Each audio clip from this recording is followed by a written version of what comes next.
Assalamualaikum warahmatullahi wabarakatuh. Bersama saya Cahya Firmansyah, saya akan menjelaskan tentang pengertian kodo dan kodar. Bismillahirrahmanirrahim. Wassalatu wassalamu ala Rasulullahi wassallallahu alaihi wasallam. Bagian dari rukun iman yang terakhir adalah beriman kepada takdir. Ketika Nabi Muhammad Shallallahu Alaihi Wasallam antu minabillahi wa malaikatihi wa kutubihi wa rasulihi wal yaumil akhiri wa tu minabil qadri khairihi wasarrohi. Nabi Shallallahu Alaihi Wasallam, kamu beriman kepada Allah, malaikat-malaikat Allah-nya yang kitab-kitabnya, dan kepada rasul-rasulnya pada hari akhir, dan kamu kepada qada dan baik buruknya. Dalam hadis di atas, ketetapan Allah disebut dengan istilah qadar. Sementara itu, terkadang disebutkan dalam ayat dengan menggunakan istilah qada seperti firman Allah, wa kana amro maksya. Pertama, sebagian ulama berpendapat qada adalah sinonim dari qadar, sehingga kata qada dan qadar maknanya sama, dan ini dengan penjelasan sebagian ahli bahasa. Mereka menafsirkan qadar dengan kodo. Kodo dan kodar adalah dua kata yang artinya sama, yaitu sesuatu yang telah Allah kodarkan dulu, yang telah Allah takdirkan dulu. Bisa disebut koda, bisa disebut takdir. Kedua, pendapat kodo dan kodar maknanya berbeda. Selanjutnya, berbeda pendapat mengetahui batasannya. Koda lebih dahulu dari kodo. Pada kodo adalah ketetapan Allah dari zaman azali, sementara kodar adalah ketetapan Allah untuk atau apapun yang saat ini sedang terjadi.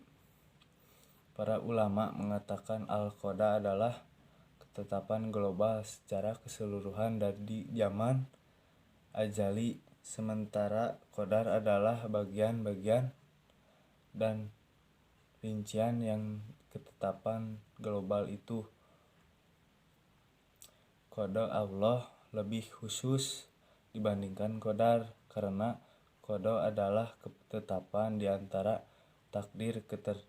Ketetapan qadar itu takdir, sementara qada adalah keputusan. Adapun cara menyikapi tentang qada dan qadar, selalu sabar dan menerima kenyataan. Yang kedua, senantiasa bersabar. Yang ketiga, rajin dalam berusaha dan tidak mudah menyerah. Yang keempat, bersikap optimis bukan pesimis. Yang kelima, senantiasa bersikap tawakal. Yang keenam, menaati perintah Allah Subhanahu wa Ta'ala dan menjauhi larangannya.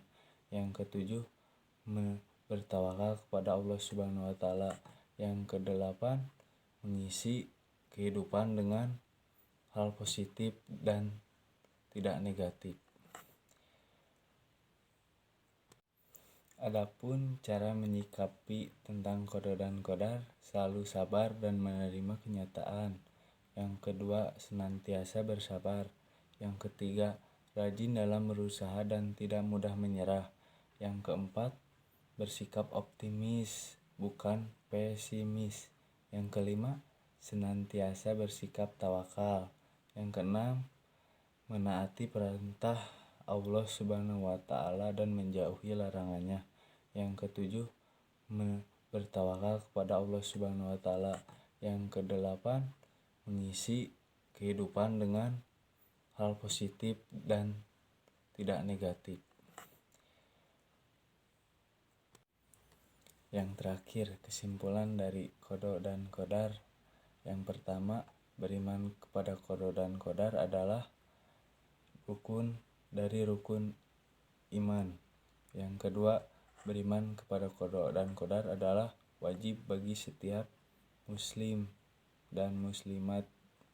Yang ketiga, beriman kepada qada dan qadar adalah Allah memberikan banyak dampak positif dan salah satunya adalah membuat hidup menjadi lebih mudah bertawakal kepada Allah Subhanahu wa taala. Terima kasih. Wassalamualaikum warahmatullahi wabarakatuh. Mohon maaf bila ada yang saya tidak ketahui dan terima kasih.